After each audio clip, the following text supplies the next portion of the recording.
Hi అండి. Welcome to Roshan సిరినాస్ channel.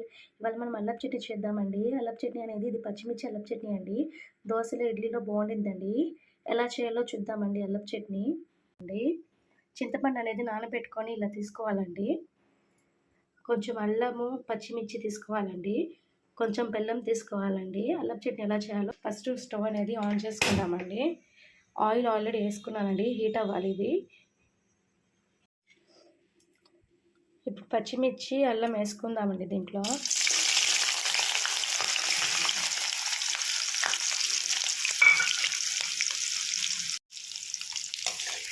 ఇది కొంచెం బాగా మగ్గాలండి. ఇంకా మగ్గుతుందండి. ఇప్పుడు స్టవ్ అనేది ఆఫ్ చేసుకుందామండి. ఆఫ్ చేసుకొని మిక్సీ గిన్నెలో తీసుకుందామండి. ఇదిగోండి మిక్సీ గిన్నెలో వేసుకున్నానండి. దీంట్లో కొంచెం ఆయిల్ అనేది మిగిలి ఉండేది కదండి, అది తాలింపుకి పనికొచ్చిద్ది మనకి. ఇప్పుడు కొంచెం దీంట్లో సాల్ట్ వేసుకుందామండి.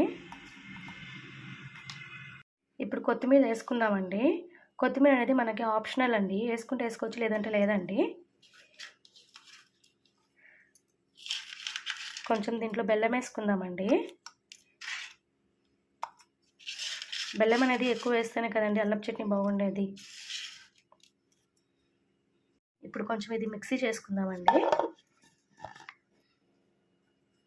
ఇలా గ్రైండ్ చేసుకున్నానండి. దీంట్లో వాటర్ వేసుకోకుండా ఆ వాటర్ బదులు ఈ చింతపండు రసం అనేది వేసుకోవాలండి. చింతపండు రసం అనేది కొంచెం వేసుకోండి.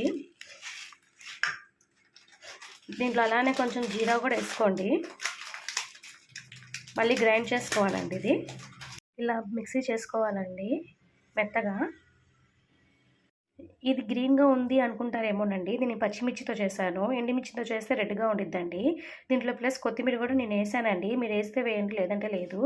ఇప్పుడు తాలింపు కొంచెం పొయ్యి అనేది వెలిగించుకుందామండి. నేను తాలింపు పెట్టుకుందామండి.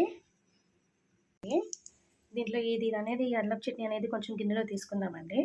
నేను గిన్నెలో అనేది తీసేసుకున్నామండి. దీంట్లో తాలింపు వేసుకుందాం. ఇప్పుడు తాలింపు అనేది వేసేసానండి. ఇప్పుడు ఇది కొంచెం కలుపుకోండి.